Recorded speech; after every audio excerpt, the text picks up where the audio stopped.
మీరు బిజినెస్ పెట్టి సొంతంగా ఎదగాలనుకుంటున్నారా? నెవర్ ఎండ్ గోలీ సోడా వారి ఫ్రాంచైజీని జస్ట్ 15.5 lakhs తో మీ సొంతం చేసుకోండి. త్వరపడండి. హలో నమస్తే, నేను జర్నలిస్ట్ శ్రీనివాస్. ఈరోజు న్యూస్ అనాలిసిస్లో ముందుగా సాక్షి పేపర్లో వచ్చిన వార్తను చూద్దాం. సాక్షి పేపర్లో బ్యానర్ ఐటమ్గా అద్దం లెక్క అంకెలు కనపడతాయనట, కానీ అబద్ధాలు రంకెలేస్తున్నాయట. అద్దం లెక్క అంకెలు కనపడ్డప్పుడే అబద్ధాలు రంకెలేస్తేనే దాన్నే మోసం అంటారు అనేది మామూలుగా సామాన్య ప్రజలు మాట్లాడుకునేది. అంటే మన కళ్ళ ముందు కనపడుద్ది, కానీ కనపట్టలేదని చెప్తారు. దాన్నే మోసం అంటారు, దాన్నే చీటింగ్ అంటారు. అది అలా ఆంధ్రప్రదేశ్లో జరుగుతుంది అనేది 5.5 కోట్ల మంది ఆంధ్రప్రదేశ్ ప్రజలు ఏ నమ్మకంతోనైతే, ఏ హామీలని నమ్మైతే ఓట్లు వేశారో ఆ హామీల్ని ఎగ్గొట్టడానికి కార్యక్రమం ఈ అద్దం లెక్క అంకెలు కనపడుతున్నా కానీ అబద్ధాల రంకెలు దేనికి వేస్తానంటే తెలుసు. అబద్ధాలని తెలుసు, మనం రంకెలు వేస్తున్నామని తెలుసు. కానీ ఎందుకు వేస్తున్నారు అంటే సూపర్ 6 అని కొన్ని హామీలు ఇచ్చారు. మేము గెలిస్తే, మాకు అధికారం ఇస్తే మీకు ఫలానా ఫలానా స్కీములు చేస్తాం, రైతు భరోసా 20,000 రూపాయలు వేస్తాం, తల్లికి వందనం ఎంతమంది పిల్లలు ఉంటే అంతమందికి 15,000 రూపాయలు వేస్తాం, రైతన్న నేతన్న హస్తం వేస్తాం, మత్స్యకారుల హస్తం వేస్తాం, కాపు నేస్తాం, ఈబీసీ నేస్తాం, ఇట్లాంటివన్నీ జగన్మోహన్ రెడ్డి పెట్టిన కార్యక్రమాలు ఈ వాస్తవంగా. ఈ 14.5 సంవత్సరాలు ముఖ్యమంత్రిగా చేసిన చంద్రబాబు నాయుడు గారు, 45 సంవత్సరాల రాజకీయ అనుభవం ఉన్న చంద్రబాబు నాయుడు గారి ఆలోచనలోంచి, ఆయన మెదడులోంచి వచ్చిన స్కీములు కాదు. ఎందుకంటే వారి మెదడులోంచి ఇట్లాంటి స్కీములు రావు. వారి మెదడులోంచి ఏమొస్తాయి? గ్లోబలైజేషను, ప్రైవేటీకరణ, P4లు, పెట్టుబడిదారులు తీసుకురావటం, ప్రజల సొమ్మును వాళ్ళకి ఇవ్వటం, భూముల్ని, ఇవి వస్తాయి. కానీ రివర్స్లో 2019 నుంచి 2024 మధ్యలో జగన్మోహన్ రెడ్డి ఆలోచన విధానంతో నవరత్నాల పేరుతోని ప్రభుత్వంకి సంబంధించిన ప్రజల సొమ్ముని ప్రజలకే పంపిణీ చేసే కార్యక్రమం చేసిండు. 2,71,000 కోట్ల రూపాయలు డీబీటీ కార్యక్రమంలో. దాన్ని ఎగ్గొట్టాల. వాటిని ఎగ్గొట్టే కార్యక్రమం కోసం రకరకాల అబద్ధాలు, రకరకాల విన్యాసాలు, రకరకాల డ్రామాలు జరుగుతున్నాయి. ఆ డ్రామాలలో చంద్రబాబు నాయుడు గారు కొన్ని చేస్తాడు, ఏబిఎన్ రాధాకృష్ణ గారు కొన్ని, ఈనాడు పేపర్ కొన్ని, TV5 కొన్ని, ఇట్లా రకరకాలుగా వాళ్ళ విన్యాసాలు, వాళ్ళ బాధలు వాళ్ళు పడుతున్నారు. అబద్ధాన్ని నిజం చేయడానికి, నిజాన్ని అబద్ధం చేయడానికి. నిజాన్ని అబద్ధం ఏంటంటే జగన్మోహన్ రెడ్డి అసలు ఏం చేయలేదు, మొత్తం అప్పులు కుప్పైంది, విధ్వంసం అయింది, శ్రీలంక అయింది, ఇదైంది, అదైంది అని చెబుతున్నారు. ఏం చేయలేదని, ఒక చేసిన దాన్ని చేయలేదని చెప్పడానికి, చేయాల్సిన దాన్ని చేయటానికి లేదు అని చెప్పడానికి మొత్తానికి వాడుతున్నారు. ఈ అబద్ధాల రంకెలేందో చూద్దాం. నీతి ఆయోగ్ నివేదికలపై చంద్రబాబు తనదైన రీతిలో వక్ర భాషలు చెప్పిండు. 73,635 కోట్లు ఈ దఫా చంద్రబాబు సర్కారు 7 నెలల్లో చేసిన అప్పులు. 7 నెలల్లో 73,000 కోట్లు చేసిండు. నెలకు 10,000 కోట్లు అప్పులు చేసిండు. సుమారుగా నెలకు 10,500 కోట్ల రూపాయలు అప్పు చేసిండు ఇప్పటికే చంద్రబాబు నాయుడు. మాట్లాడితే అప్పులు చేసిండు, బటన్లు నొక్కిండు, శ్రీలంక చేసిండు. బటన్లు ఎవరి కోసం నొక్కిండు? పెత్తందారులు, పెట్టుబడిదారులు, పారిశ్రామికవేత్తలకు నొక్కలేదు, మాకే పంచిండని ప్రజలు అంటున్నారు. పేద ప్రజలకి కడుపు నింపిండు బటన్ నొక్కి. మీరేం చెప్తున్నారు? బటన్ నొక్కి శ్రీలంక చేసిండు అంటున్నారు. ఆ బటన్ నొక్కుడు మొత్తం బంద్ చేసి మీరు ఎవరి కోసం బటన్ నొక్కుతున్నారు? రిలయన్స్లు, అదానీలు, అంబానీల కోసం. ఎంత అడిగితే అంత, ఎక్కడ అడిగితే అంత భూమి ఇవ్వాలి వాళ్ళకని మీరు పెట్టుకున్నారు. అమరావతి పేరుతో చేసిన దాదాపు 50,000 కోట్ల అప్పులు దీనికి అదనం. మళ్ళా 73 + 50 1,23,000 కోట్లు చేసిండు. మరి అప్పుల మోత మోగిస్తున్నది ఎవరు? ఆర్థిక విధ్వంసకారుడు ఎవరు? టీడీపీ హయాంలో ప్రభుత్వ అప్పుల సగటు వార్షిక వృద్ధి రేటు 19.54%. తెలుగుదేశం పార్టీ 2014 నుంచి 2019 వరకు చంద్రబాబు నాయుడు గారు ముఖ్యమంత్రిగా ఉన్నప్పుడు వార్షిక అప్పుల వృద్ధి రేటు అని ఉంటుంది. అది 19.54%, అంటే 19.5% ఉంది వార్షికంగా అప్పు చేసే రేటు. అదే వైఎస్ఆర్సీపీ పాలనలో 15.61% ఉంది. అంటే దాదాపు ఒక 4% ఇంకా వైఎస్ఆర్సీపీ పాలనలోనే తక్కువ ఉంది. ఇంకా వైఎస్ఆర్సీపీ పాలనలో కరోనా మహమ్మారి వచ్చింది. ఒక 2 సంవత్సరాలు కంప్లీట్గా ఒక రకమైన డిజాస్టరే ఉంది. అయినప్పటికీ 16.5%తో వీళ్ళు వృద్ధి రేటు చేస్తే ఆయన 20% దాకా తెచ్చిపోయిండు. మరి అప్పులు చేసిండు, విధ్వంసం చేసిండంటే మరి ఒకవేళ నువ్వు అప్పుల వృద్ధి రేటు పెరిగింది, మరి అప్పులు చేసేమన్నా పేదవాళ్ళకి ఇచ్చినవంటే ఇచ్చింది లేదు, ఎడిపోయినాయి అంటే లెక్కలేదు. సరే, జగన్మోహన్ రెడ్డి అప్పులు చేసిండు, విధ్వంసం చేసిండు అంటున్నారు. సరే, అప్పు చేసిన కనీసం ఒక 2,71,000 కోట్లు కనపడతాయి అకౌంట్లలో, పేద ప్రజలకు చెందినవి, మన రాష్ట్రానికి సంబంధించిన సంపద అయింది. అది మన సంపద, మన ప్రజలే తిన్నారు. మన ప్రజలే మళ్ళీ కొనుగోలు శక్తి పెరిగింది, మన ప్రజల ఆర్థిక పరిపుష్టి పెరిగింది, జీవన ప్రమాణం పెరిగింది, తప్పు లేదు. కానీ మీరు చేసిన అప్పు ఎటుపోయింది అసలు? ప్రజలకు ఏ రోజు రైతు భరోసా ఇచ్చినోళ్ళు కాదు, తల్లికి వందన అమ్మఒడి ఇచ్చినోళ్ళు కాదు, నేతన్నాస్తం, కాపు నేస్తం, ఈబీసీ నేస్తం ఇట్లాంటి స్కీములు పెట్టి, మత్స్యకార నేస్తం ఇట్లాంటి స్కీములు పెట్టి పేద ప్రజలకి, వృత్తిదారులకి ₹1 ఇయ్యలే. మరి ఎటుపోయినాయి? మీరు చేశారు అప్పులు అనేది ఇలా పేద ప్రజలు అడుగుతున్న పరిస్థితి ఈడ ఈడ క్లియర్‌గా కనపడుతున్నాయి. అద్దం లెక్క కనపడుతున్నాయి అంకెలు. 19.5% తెలుగుదేశం పార్టీ హయాంలో అప్పుల వృద్ధి రేటు ఉంటే 16.5% వైకాపా 15.5% వైకాపా హయాంలో ఉంది. ఆ అప్పుల వృద్ధి రేటు ఎవరి హయాంలో ఎక్కువగా ఉందో ఇక చూసుకోండి మీరు. వైఎస్ఆర్‌సీపీ పాలనలో సామాజిక రంగంపై సగటు వార్షిక వ్యయం 5,224 కోట్లయితే టీడీపీ పాలనలో సామాజిక రంగంపై సగటు వార్షిక వ్యయం 2,437 కోట్లు. సామాజిక రంగంపై అంటే పెన్షన్లు ఇట్లాంటి స్కీములు వైఎస్ఆర్‌సీపీ హయాంలో 5,224 కోట్లు ప్రతి సంవత్సరం ఉంటే తెలుగుదేశం పార్టీ హయాంలో దానికి సగం కంటే తక్కువ 2,437 కోట్లు ఉన్నాయి. మరి ఎవరు సామాజిక పెన్షన్లు కానీ, సామాజిక స్కీములు కానీ, సంక్షేమ స్కీములు మంచిగా పెట్టినట్టు ఇప్పుడు? అది దీన్ని బట్టి కాగు లెక్కలను బట్టి మానవతా కోణంలో సాగించింది ఎవరు పరిపాలన అని అర్థం చేసుకోవాలి. అసలు ఈ లెక్కలు కూడా అవసరం లే. 7 నెలలు అయింది. ఒక పెన్షన్ల పెంపు తప్ప ఏమి ఇచ్చిండు సామాజికంగా సంక్షేమ కార్యక్రమాలు అర్థం కావట్లే. వీళ్ళే ఇదే పత్రికలు, ఇదే టీవీ ఛానల్, ఇదే నోర్లు బటన్ నొక్కుతుండు అంటే బటన్ నొక్కినప్పుడల్లా పేద ప్రజల అకౌంట్లో డబ్బులు పోయినాయి. మరి ఆ బటన్ 7 నెలలు అయింది, 8 నెలలు అయింది నొక్కకపోయా అంటే ఇవ్వట్లేదు అనేది కదా. అంటే సామాజిక రంగం పైన కూడా సగటు వార్షిక వ్యయము వైఎస్ఆర్‌సీపీ హయాంలో ఎక్కువ ఉంది. ఏపీ సొంత పన్నుల ఆదాయము 2018-19 58,107 కోట్లు ఉంటే 2023-24 92,970 కోట్లు ఉంది. ఏపీ సగటు సొంతంగా పన్నుల ద్వారా వచ్చే ఆదాయము జగన్మోహన్ రెడ్డి కాలానికి, చంద్రబాబు నాయుడు గారి కాలానికి కంపేర్ చేస్తే దాదాపు సగానికి సగం తేడా ఉంది. 45% ఎక్కువ జగన్మోహన్ రెడ్డి కాలంలో పన్నుల ద్వారాగా ఆదాయం వచ్చింది. 92,000 కోట్లు, సుమారుగా 93,000 కోట్లు 2023-24లో జగన్మోహన్ రెడ్డి ఉన్నప్పుడు వస్తే 2018-19 58,000 కోట్లే వచ్చింది. 98,000 కోట్లు ఎక్కడ, 58,000 కోట్లు ఎక్కడ? అంటే దాదాపు 40,000 కోట్ల ఆదాయం ఎక్కువ జగన్మోహన్ రెడ్డి కాలంలో వచ్చింది. కానీ దీన్ని కూడా తప్పుకుని చూపించారు. ఈ అన్నిటినీ అద్దం లెక్క కనపడుతున్న అంకెలు, పెద్ద పెద్ద అంకెలు. ఎందుకు ఈ అబద్ధాలు ఆడుతున్నారంటే జగన్మోహన్ రెడ్డి ఇచ్చిన నవరత్నాలు అనే స్కీములు ఆపాల. ఆయన పేరు రావద్దిగా, మర్చిపోవాలి ఆ పరిపాలన కాలం. కానీ మర్చిపోతారా ప్రజలు అనేది ఒక ఇంటెన్షన్ ఉందని ప్రజలు మాట్లాడుకుంటున్న పరిస్థితి. ఇదేంది అప్పులు. జగన్ హయాంలో మూలధన వ్యయం గురించి, మూలధన వ్యయం తగ్గింది అని పేపర్లు రాస్తున్నాయి. చంద్రబాబు నాయుడు గారు చెప్తున్నారు.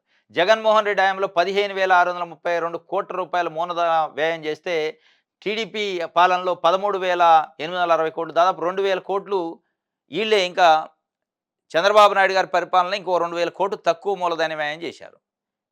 మరి ఎవరు విధ్వంసం చేసినట్టు, ఎవరు పరిపాలన చేసినట్టు అనేది, మరి సంపద సమకూర్చింది ఎవరు, ఆస్తుల కల్పన పునర్నిర్మాణం చేసింది ఎవరు అనేది ఇగో ఈ అంకెలు చూస్తే తెలుస్తుంది అనేది సాక్షి పేపరు చెబుతుంది.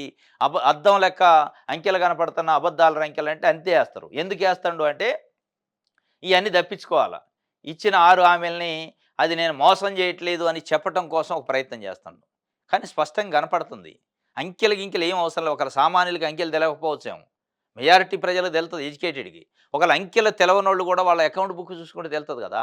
8 నెలల నుంచి ₹1 అకౌంట్లో పడలే, మత్స్యకారులకు పడలేదు, కాపు నేస్తం పడలే, ఈబీసీ నేస్తం పడలే, తల్లికి వందనం పడలే, రైతు భరోసా పడలే, డ్వాక్రా మహిళలకు పడలే, ఇవన్నీ కనపడతలే.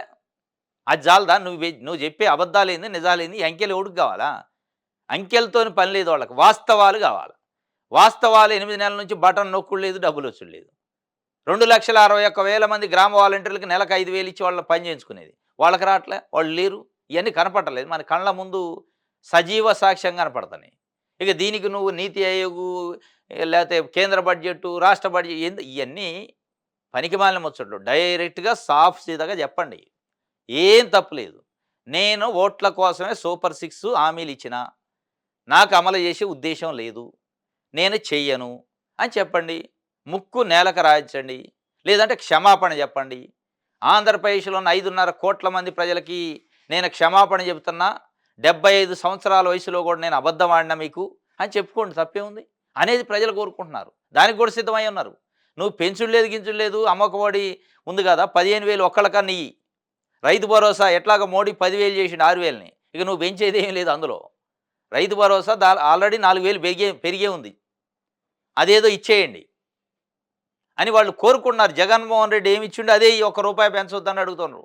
ఒకవేళ అది కూడా నేను ఇయ్యను, జగన్మోహన్ రెడ్డి ఇస్తారు కానీ నాకు పేద ప్రజలకు ఇచ్చే ఆలోచన లేదు అంటే చెప్పండి. ఇవన్నీ ఎందుకు? ఈ అంకెలు, పవర్ పాయింట్ ప్రజెంటేషన్లు, ఇవి అవి జనాలకు కనిపించేయటం, జనాలకు టైం పాసు, పత్రికలకు టైం పాస్ తప్ప ఏం లేదు ఇందులో. సాఫ్ సీదాగా చెప్పండి. మళ్ళీ నిన్నేం చెప్తుండు? తెలుగుదేశం పార్టీ కార్యకర్తలారా గట్టిగా వాదించండి, స్కీములన్నీ అమలైతాయి అని చెప్పండి, అసత్య ప్రచారాన్ని తిప్పికొట్టండి అంటాడు. ఎవరు అసత్య ప్రచారం? పవర్ పాయింట్ ప్రజెంటేషన్ పెట్టి మీ నోటితో చెప్పారు. డబ్బులుండి రాష్ట్ర ప్రభుత్వం స్కీములు ఇవ్వట్లేదు అనుకుంటున్నారు, డబ్బులు లేవు కాబట్టి ఇవ్వట్లే, 15% వృద్ధి రేటు వచ్చాక ఇవన్నీ అమలైతాయి అని మీరే చెప్తారు. మరి ఎవడు అసత్య ప్రచారం చేసినట్టు ఇందులో? ఎవరూ చేయాలి అసత్య ప్రచారం. సత్య ప్రచారం ఇది మీరన్నదే. మీ నోటితోనన్న ఆడియోలు, వీడియోలు ఉన్నాయి. అప్పులు తీర్చే స్తోమత సున్నా స్థాయికి చేరిన చంద్రబాబు పాలనలో నీతి ఆయోగ్ నివేదికలపై తనదైన రీతిలో వక్ర భాష్యాలు. చంద్రబాబు పాలనలో మూలధన వ్యయం 13,000 చంద్రబాబు పాలనలో సగటు వార్షిక మూలధన వ్యయం 13,860 కోట్లు. వైఎస్ఆర్సీపీ పాలనలో సగటు మూలధన వ్యయం 15,632 కోట్లు. ఏనే కనపడుతుంది రెడ్ అక్షరాలు. సామాజిక రంగానికి చంద్రబాబు కేటాయించింది 2,437 కోట్లు వార్షికంగా ఒక సంవత్సరానికి అయితే, వైఎస్ఆర్సీపీ పాలనలో 5,224 కోట్లు. ఇది రెడ్ అక్షరాలతో కనపడుతుంది. ఇవన్నీ ఏమి లేదు. కేంద్ర ఆర్థిక సంఘమైనా నీతి ఆయోగ్ ఇచ్చినా ఎక్కడిచ్చినా అంకెలు స్పష్టంగా ఉన్నాయి. అంకెలు స్పష్టంగా ఉన్న అబద్ధాలు ఆడటానికి కారణం ఇవన్నీ ఎత్తేసే కార్యక్రమం. జగన్మోహన్ రెడ్డి ఇచ్చిన స్కీములు ఎత్తేయాలా? ఎత్తేస్తే డైరెక్ట్ చెప్పండి. ఇవన్నీ ఎందుకు సోది ముచ్చట్లు? డైరెక్ట్గా చెప్పేసేయండి, నేను ఇయ్యదలుచుకోలేదు, పేద ప్రజలకి పంపిణీ చేయడం అనేది నాకు గిట్టదు అని చెప్పండి. అయిపోయా. నేను సంపద సృష్టిస్తే పెద్దోళ్ళ కోసం సృష్టిస్తే తప్ప పేదల కోసం సృష్టించను అని చెప్పండి. ఈ డొంక తిరుగుడు వ్యవహారం, ఇటు మళ్ళీ పట్టు మలిపి అప్పులు నువ్వు చేసింది ఏంది మరి? 73,000 కోట్ల రూపాయలు 7 నెలల్లో చేశారు మీరు.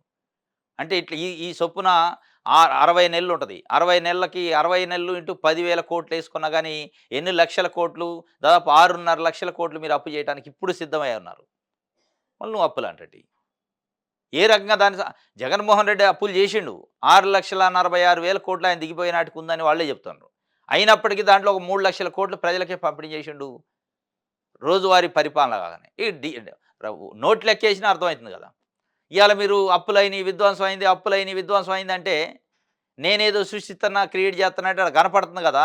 ప్రజల అకౌంట్లలోకి ఏమి వచ్చినాయి, ఏమి రాలేదు, అప్పుడేమి వచ్చినాయి, ఇప్పుడేమి వచ్చినాయి కనపడతాయి. ఈ అంకెలు ఎందుకు? ఇక ఇది ఒక వార్త అయితే. ఇంకొకటి ఇంట్రెస్టింగ్, డిఎస్సి ఎప్పుడు ఇస్తారని చెప్పి నిన్న మెగా డిఎస్సి పేరుతో టీచర్ అభ్యర్థితో బాబు సర్కార్ ఆటలాడుతుందని అవనిగడ్డలో డిఎస్సి కోచింగ్కి ఫేమస్. కృష్ణా జిల్లా అవనిగడ్డ మొత్తం రోడ్ల మీదకి వచ్చారు.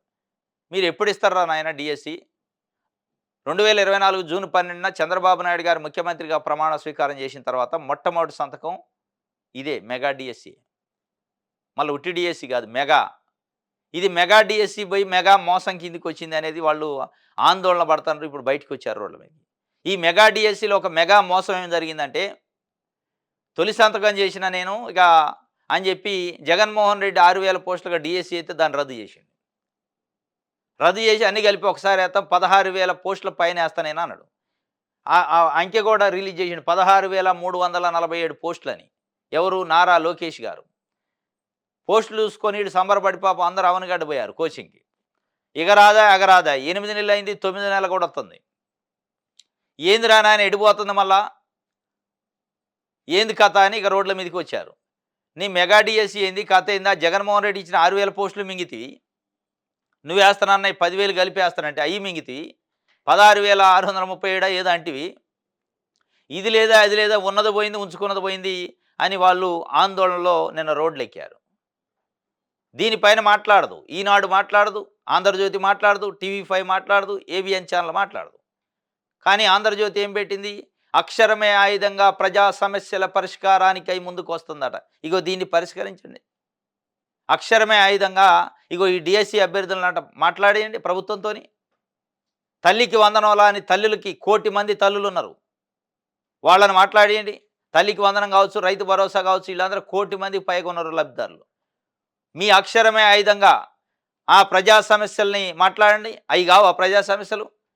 మీరు అక్షరమే ఆయుధంగా ఏం చేస్తున్నారో తెలుసా? ప్రభుత్వం చేసే తప్పిదాలను కప్పిపుచ్చే కార్యక్రమానికి ఒక టెంట్ ఏసి ఆడ కూర్చుంటున్నారు అనేది ఇయాల ప్రజలు అనుకుంటున్నారు. మీరు అక్షరమే ఆయుధంగా ఉంటే టెంట్ ఏయాల్సిన అవసరం, మీరు రాసే వార్తలు చక్కగా రాస్తే చాలు. చంద్రబాబు నాయుడు గారు ఇచ్చిన హామీలు అమలు చేయకుండా చేస్తున్న మోసాలను మీరు ఆంధ్రజ్యోతిలో రాయగలిగితే అక్షరం ఆయుధం వేయాల. ఇక టెంట్ ఏసి మళ్ళీ దాన్ని ఏదో కలరింగ్ చేసి ఏమి లేదు ఆడ. వీళ్ళ గురించి రాయండి. అక్షరమే ఆయుధంలో చెప్పండి. టెంట్ ఏసి చెప్పండి. వాళ్ళు వస్తారట అవనిగడకు పోండి మీరు. ఇదొక దగ, ఇదొక మెగా మోసం, మెగా డిఎస్సి కాదు అనేది వాళ్ళు రోడ్లెక్కిన పరిస్థితి. ఉపాధ్యాయ అభ్యర్థులు కాలయాపనపై అభ్యర్థుల ఆగ్రహం. అవనగడ్డలో రోడ్డెక్కారు. రకరకాల సాకులు వస్తూనే ఉంటాయి సాకులు. ఇప్పుడు రైతు భరోసా ఇయ్యటానికి సాకు, తల్లికి వందనం ఇయ్యటానికి సాకు, డిఎస్సి ఇయ్యటానికి సాకు, నేతన్న అస్తం ఇయ్యటానికి సాకు, ఈబీసీ నేస్తం ఇయ్యటానికి సాకు. సాకులకు కొదవలేదు. ఫుల్లుగా ఉన్నాయి సాకులు. ఇది సాక్షికి సంబంధించి Disha paper. CM Chandrababu great. దావోస్లో మాట్లాడినప్పుడు ఆయన బ్రాడ్ మెంటాలిటీ అర్థమైందట. ఎవరికి? తెలంగాణ మంత్రి శ్రీధర్ బాబు గారికి ఇన్ని రోజులు అర్థం కాదు, ఇప్పుడు అర్థమైందట. సెకండ్ ఇచ్చి దగ్గర తీసుకుండగా ఎమ్మటే బ్రాడ్ మెంటాలిటీ అర్థమైంది శ్రీధర్ బాబు గారికి. సీఎం చంద్రబాబు గ్రేట్ అని చెప్పిండు. దేనికి?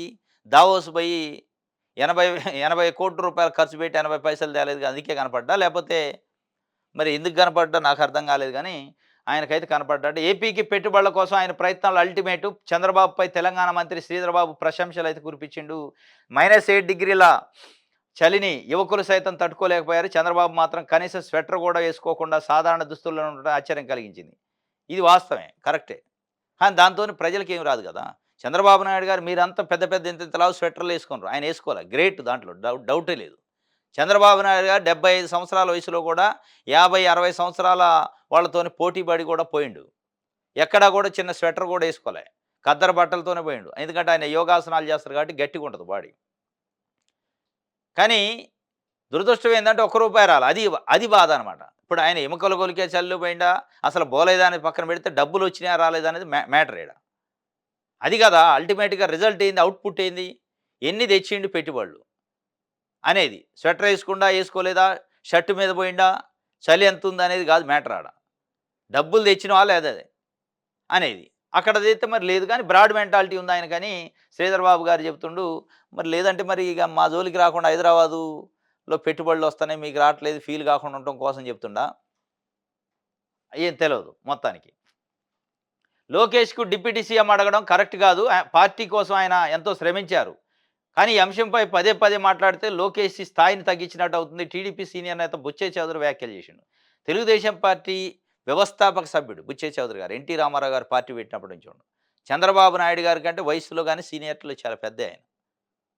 తెలుగుదేశం పార్టీ పరంగా ఆయన మంత్రి పదవి వస్తాను ఆశించడు పాపం. మొన్న ముక్కుసూటి మనిషి, ఆయనకి ఇయ్యడు చంద్రబాబు నాయుడు గారు, అది అందరికీ తెలుసు.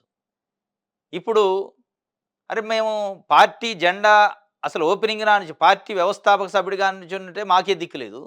పదే పదే నారా లోకేష్కి డిప్యూటీ సీఎం అవ్వాలి, ఆయన పొడిచింది ఆయన వచ్చింది ఎప్పుడు అన్నట్టు ఆయనకు కొంత మనసులో ఉన్నట్టుంది.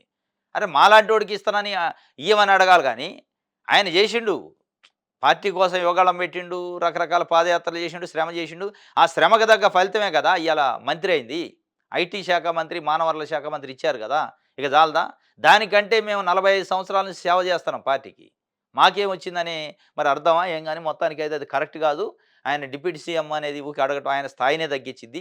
ఆయన చేసిన శ్రమకు తగ్గ ఫలితం వచ్చింది, ఇంకా మిగతా కార్యకర్తలకు రావాలి అని ఆయన ఒక రకంగా తెలుగుదేశం పార్టీలో స్పీకర్ అయ్యన్న పాత్రుడు కానీ ఈయన కానీ ఇంకా ఒకళ్ళిద్దరు అచ్చెన్నాయుడు గారు లాంటి వాళ్ళు తెలుగుదేశం పార్టీలో చాలా సీనియర్ నాయకులు ఉన్నారు.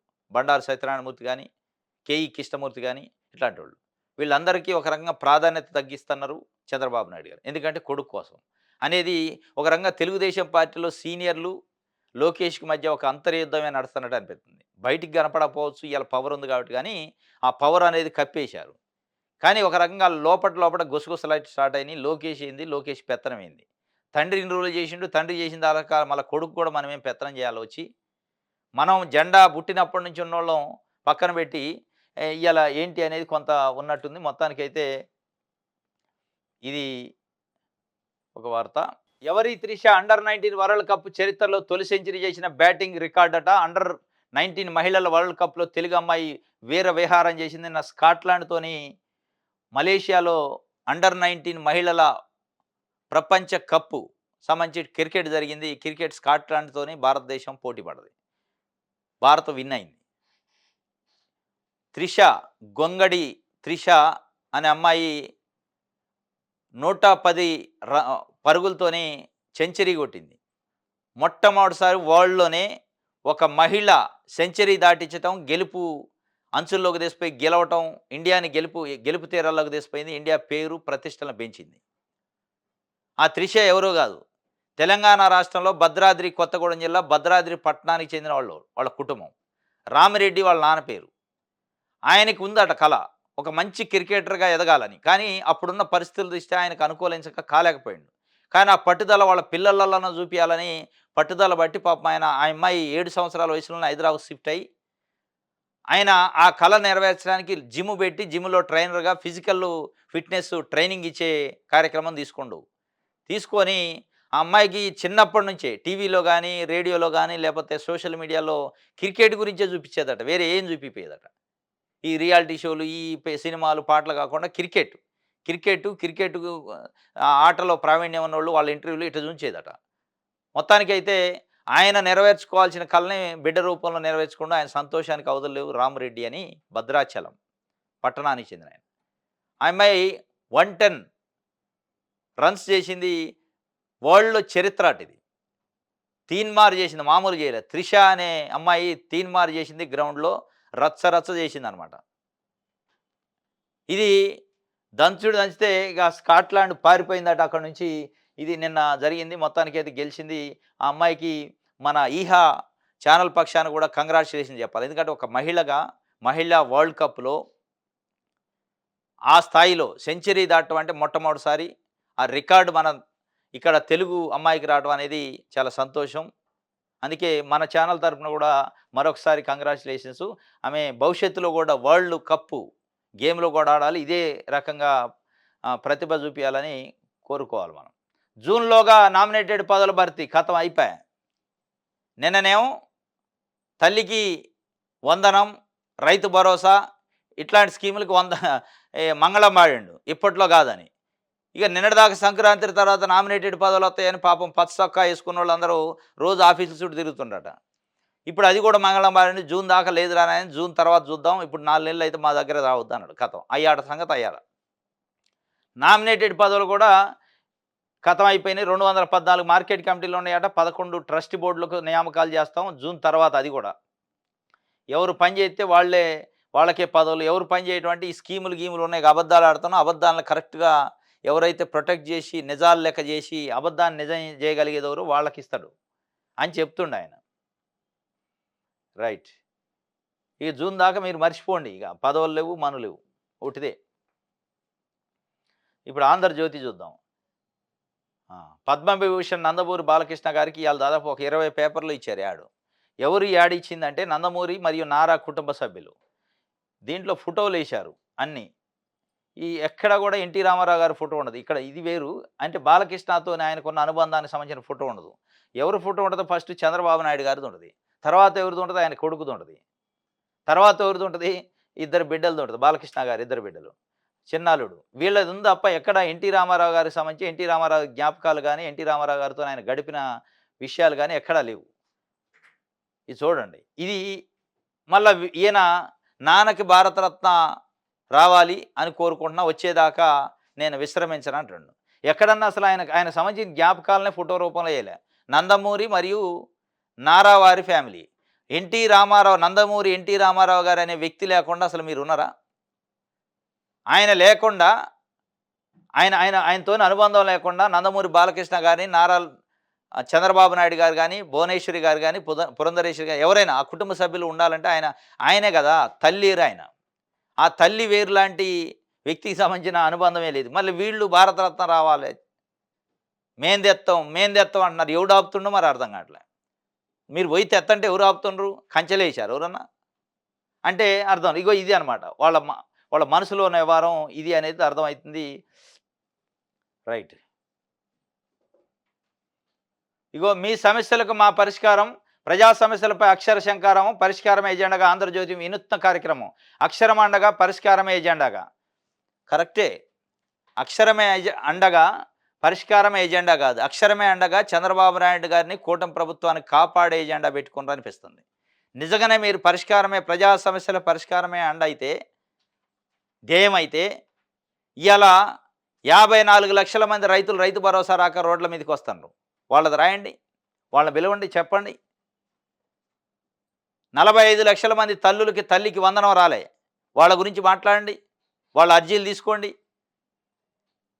16,647 పోస్టులు డిఎస్సి వేస్తానని తొలి సంతకం చేసిండి చంద్రబాబు నాయుడు గారు. 8 నెలలు అయింది. ఆయన తొలి సంతకాన్ని గుర్తు చేయండి. ఇట్లా చాలా సమస్యలు సూపర్ 6 రూపమా ఇంకోట చంద్రబాబు నాయుడు గారు ఇచ్చిన హామీలకు సంబంధించి ఒక్క హామీ కూడా నెరవేర్చలేదు. ఒక పెన్షన్ పెంపు తప్ప. 2,61,000 మంది గ్రామ వాలంటీర్ల గొంతు కోసిండు. వాళ్ళ గురించి రాయండి, చెప్పండి. మీ అక్షరమే ఆయుధంగా చెప్తారా? చెప్పే గట్స్ ఉన్నాయా? అసలు ఈ అక్షరమే ఆయుధం వెనకున్న అసలు ఆయుధం ఏంది అంటే ప్రజలను మభ్యపెట్టడం. నిజంగానే ప్రజలను మభ్యపెట్టడం లేదు. అక్షరమే ఆయుధంగా ప్రజా సమస్యల పరిష్కారమే అంటే ప్రజల సమస్యలు ఇవి ఉన్నాయి, ప్రధాన సమస్యలు అయ్యి. వాటిని గురించి మీరు చెప్తే నిజంగా మీరు అక్షరం ఆయుధంగా మీ మీ ఎజెండా ఏమి లేనట్టు, మీ వెనకాల ఆయుధం ఏమి లేనట్టు అర్థమైంది. ఈ ఆయుధం అక్షరమే అండగా పరిష్కారమే ఎజెండా కాదు, అక్షరమే ఆయుధంగా, అక్షరమే అండగా మీరు ఏం చేస్తారంటే కత్తి పెట్టి ప్రజలకి ఎన్నుపోటు పడుతున్నారు. అక్షరమే ఆయుధంగా. ఎన్నికల హామీలన్నీ అమలు చేస్తాం, తప్పుడు ప్రచారాన్ని నమ్మొద్దు, జూన్ లోపు నామినేటెడ్ పార్టీ పదవులను భర్తీ, పార్టీని నమ్ముకున్న వారిని నేతలు ప్రోత్సహించాలి, పార్టీ సభ్యత్వం బాగా చేసిన వారికి పదవులు, పదవి పొందిన వారి పనితీరుపై 2 ఏళ్ల తర్వాత సమీక్ష, దాని ఆధారంగా భవిష్యత్ అవకాశాలని టెలికాన్ఫరెన్స్లో సీఎం గారు చెప్పిండు. వీళ్ళంతా ఎవరంటే తెలుగుదేశం పార్టీ ఎంపీలు, అంటే లోక్సభ రాజ్యసభ ఎంపీలు ఉన్నారు ఇందులో. వాళ్ళతో పార్లమెంట్ సమావేశాల్లో ఎట్లా ఉండాలి, రాష్ట్రానికి సంబంధించి ఏమి అనేది జనరల్గా డిస్కషన్ ఉంటుంది. మీటింగ్ పెట్టుకున్నారు. పెట్టుకుంటే ఇందులో నారా లోకేష్ గారి ఫోటో కనపడుతుంది. ఆయన ఏ హోదాలో పాల్గొనడు అంటే మళ్ళీ మేము వారసత్వం కాదు కావాల్సింది ఏంది, ప్రతిభ ఉండాలంటాడు చంద్రబాబు నాయుడు. అంటే ఏం ప్రతిభ ఉందని? తెలుగుదేశం పార్టీ ప్రభుత్వంలో 24 మంది క్యాబినెట్ మంత్రులు ఉన్నారు. అందులో ఒక 3-4 పోస్టులు తప్పితే మిగతా అన్ని తెలుగుదేశం పార్టీ వాళ్ళే. ఒక 3 జనసేన, 1 బీజేపీ. ఆ 4 పోతే మొత్తం తెలుగుదేశం పార్టీ 20 మంది ఉన్నారు. 20 మంది ఉండాలిగా మరి. క్యాబినెట్లో లోకేష్ గారు ఎందుకుండంటే పార్టీ మీద ప్రభుత్వం మీద పట్టు అనమాట. పెట్టారు. ఏం చెప్తుండు? ఎన్నికల హామీలన్నీ అమలు చేస్తాం, తప్పుడు ప్రచారాన్ని ఎవరు చేశారు? తప్పుడు ప్రచారం. తప్పుడు ప్రచారం చేయడానికి మీరు మాట్లాడితే కదా, మీరు అబద్ధాలు మోసాలు మాట్లాడారు కాబట్టి అది ప్రచారం అవుతుంది. మీరు ఫస్ట్ దానికి నేను చెప్పింది తప్పు అని చెప్పండి. అమలు చేస్తాం అంటుండు. ఎప్పుడు చేస్తారు? 2019లో ఎన్నికలకు పోయే ముందు పసుపు కుంకుమ ఇంకేందో మన్ను మశానం అని చెప్పిన అప్పట్లో చేస్తావా? 2029 వచ్చినప్పుడు చేస్తారా? అది చెప్పండి, అయిపోయాయి. ఇక తప్పుడు ప్రచారం అని ఎవరు చేయరు. మీరు అబద్ధాలు మాట్లాడతారు, మోసాలు చేస్తారని ప్రజలు అనుకుంటున్నారు. సూపర్ 6 ఇస్తా అని గ్యారంటీ ఇచ్చి ఇవ్వట్లేదు, ఇవ్వకుండా సాకులు చెప్తున్నాను. దానికి మళ్ళీ ఎవరో తప్పుడు ప్రచారాన్ని నమ్మొద్దు అంటే ఇక నువ్వు అంటంటే నమ్మకుండా ఎట్టుంటారు? ఈనాడు ఏబీ వెంకటేశ్వరరావు సస్పెన్షన్ కాలం క్రమబద్ధీకరించారట. వైకాపాయంలో 2 దఫాల్లో 4 ఏళ్ల సస్పెన్షన్లోనే తాజా విచారణలో అక్రమాలు లేవని నిర్ధారణ. ఏబీ వెంకటేశ్వరరావు గారని రిటైర్డ్ ఐపీఎస్ ఆఫీసర్. ఆయన్ని జగన్మోహన్ రెడ్డి ఉన్నప్పుడు అంటే 4 సంవత్సరాల పాటు సస్పెండ్ చేసిండు, వేధించిండు అనేది ఒకటి రికార్డు వాళ్ళు చెప్తున్నది. ఆయన చెప్పిండు. ఆయన కోర్టులకి న్యాయ పోరాటం రకరకాలు చేసి చివరి దశలో మళ్ళా డీజీగా రిటైర్ అయ్యిండు.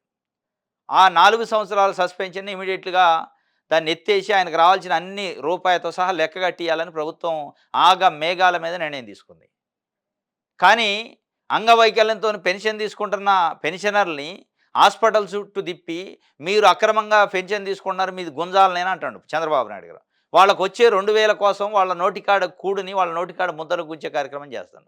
ఇక్కడ ఈయన 4 సంవత్సరాలు పదవీ కాలం అట అన్యాయం జరిగిందట. పాపం ఆయనకి ఈయన పొట్టకి వెళ్ళట్లేదట. ఆయన కోసం పాపం ప్రభుత్వమే మేఘాల మీద నిర్ణయం తీసుకుంది. మరి ఆయన సరే, ఆయనకు అన్యాయం జరిగింది ఇది ఉంటే దానికి అంత మేఘాల మీద తీసుకోవాల్సిన అవసరం కాదు. దానికి ఇంత పబ్లిసిటీ కూడా అవసరం లేదు.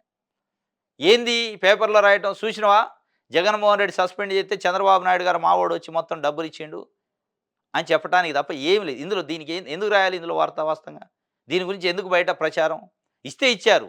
ఇప్పటికే రైతులకి రైతు భరోసా, తల్లికి వందనం, ఇయ్యక మా పొట్టగొట్టును మా నోటికాడ ముద్దను గుంజుకును జగన్మోహన్ రెడ్డి ఇచ్చేదాన్ని నువ్వేదో చేస్తానని వచ్చి దాంతోపాటు కరెంటు బిల్లుల రూపంలో 15,000 కోట్ల రూపాయలు ప్రజలపైన ఆర్థిక భారం వేసినావు. వికలాంగులకు సంబంధించిన పెన్షన్ని తొలగించే కార్యక్రమం చేస్తున్నావు. ఇప్పటికే 3.5 లక్షల మంది దివ్యాంగులకు సంబంధించిన పెన్షన్లు తొలగించేదానికి వాళ్ళ మెడ మీద కత్తి పెట్టి ఉంచినవు. తొలగించినవు కూడా. అక్కడ ఇవన్నీ కనపడవు. ఆర్థిక భారం ఇవన్నీ ఆడ కనపడతాయి. కానీ ఈడకొచ్చేటాళ్ళకి ఈయనకి ఇయ్యొచ్చు. ఈయనకేదో ఇల్లు వెళ్ళట్లేదు అన్నట్టు, పొట్ట గడవట్లేదు అన్నట్టు టక్క టక్క టక్క ఇచ్చారు. ఇయ్యాలి. ఇయ్యొచ్చు. ఒకవేళ ఆయనకి న్యాయం ఇయ్యాల్సి వస్తే చట్ట ప్రకారం ఇయ్యాల్సి వస్తే ఇయ్యాలి, తప్పులేదు. దానికి ఈ పబ్లిసిటీ ఇది తతంగం దేనికి ఇది? ఎవరిని రెచ్చగొట్టడానికి? ఇది మొత్తానికైతే సస్పెన్షన్‌గా క్రమబద్ధీకరించారట. ఆంధ్రప్రభ చూద్దాం. పార్లమెంట్‌లో ఏపీ వాడిని వినిపించాలి. కేంద్రం నుంచి మరిన్ని నిధులు రాబట్టాలి. కీలకమైన అంశాలపై ఎంపీలు ఫుల్ ఫోకస్ పెట్టాలి. ఆ దిశగా ఢిల్లీలో గట్టి ప్రయత్నాలు జరగాలి. అసలు ప్రయత్నం చేయాల్సింది మీరు. వాళ్ళు వాని వినిపించేదేంది?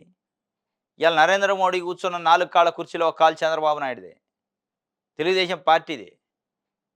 వాళ్ళు ఎవడు వినిపించకపోయినా మీరు పోయి ఒక్క మాట చిట్టి మీద రాసి నాకు ఇగో ఇన్ని వేల కోట్లు నాకు బడ్జెట్‌లో కేటాయించాలంటే అయితాయి అది. మీరు అనరు. మీ ఎజెండా వేరే ఉంది. మీ బాధలు వేరే ఉన్నాయి. మీరు ప్రజాబలంతో గెలిచారనే విశ్వాసం ఇంకా రాట్లా మీకు. మోడీ ఉండబట్టి, జనసేనతోని పొత్తు ఉండబట్టి నేను గెలిచిన కానీ అంత ఈజీ కాదు. ఎలక్షన్ మేనేజ్మెంటు 3 పార్టీలు కలవడం వల్ల ఈజీ అయిందనే ఒక భ్రమలో ఇంకా ఉన్నారా? నిజంగానే అది నిజమా తెలవదు కానీ మొత్తానికి ఆ భయంలో ఉన్నారు. ఇది మనకు ప్రజలు ఆదరించింది కాదు. అక్కడ ఢిల్లీ ఆదరించింది కాదు. ఢిల్లీని మనం కనుసన్నల్లో పనిచేయాలి తప్ప అనే ఆలోచనలో ఉండి ఎంపీలతోని కూర్చొని మీరు గట్టిగా పోట్లాడండి, వాణి వినిపించాలి, బాణి వినిపించాలి. మీరు వినిపించాలిగా ఫస్టు. ఒక పార్టీ అధ్యక్షుడిగా మీరు మద్దతు ఇస్తున్నారు బీజేపీకి. మీ వాణి వినిపిస్తే కదా! మీ వాణి వినిపించరు. ఏమి వాణి వినిపిస్తారు మీరు? అమిత్ షా వస్తే జగన్మోహన్ రెడ్డికి 200 గదులతో ఇల్లు ఉంది. నువ్వు చెప్పేది. చెప్తారా? చెప్తే వస్తాయా నిధులు? ఏం చెప్తున్నారు మీరు? చెప్పేది? అమరావతికి డబ్బులు ఇవ్వండి, పోలవరానికి డబ్బులు ఇవ్వండి, వెనకబడిన జిల్లాలకు డబ్బులు ఇవ్వండి, విశాఖపట్నానికి డబ్బులు ఇవ్వండి, స్టీల్ ఫ్యాక్టరీకి డబ్బులు ఇవ్వండి. ఇవ్వాలగాల్సింది పోయి జగన్మోహన్ రెడ్డి 200 గదులు ఉన్నాయి సార్, నేను ఒక్కడినే డబ్బులు సంపాదించలేదు, నేను ధనిక ముఖ్యమంత్రి ఆయనలే కానీ నాకంటే ఇంకెక్కువ ధనికం ఉన్నాడు ఆయన అని చెప్పుకోవడం నువ్వు చెప్పేది? ఏంది ఈ పంచాయతీ? ఇందులో ఏమైనా ఉందా అసలు? మళ్ళీ వాణి వినిపించండి అని వాళ్ళకి చెప్తున్నాను. ఇది ఆంధ్రప్రభకు సంబంధించి. ఇది ఈరోజు న్యూస్ అనాలిసిస్. రేపు తాజా వార్తలతోని తిరిగి కలుసుకుందాం. Thank you.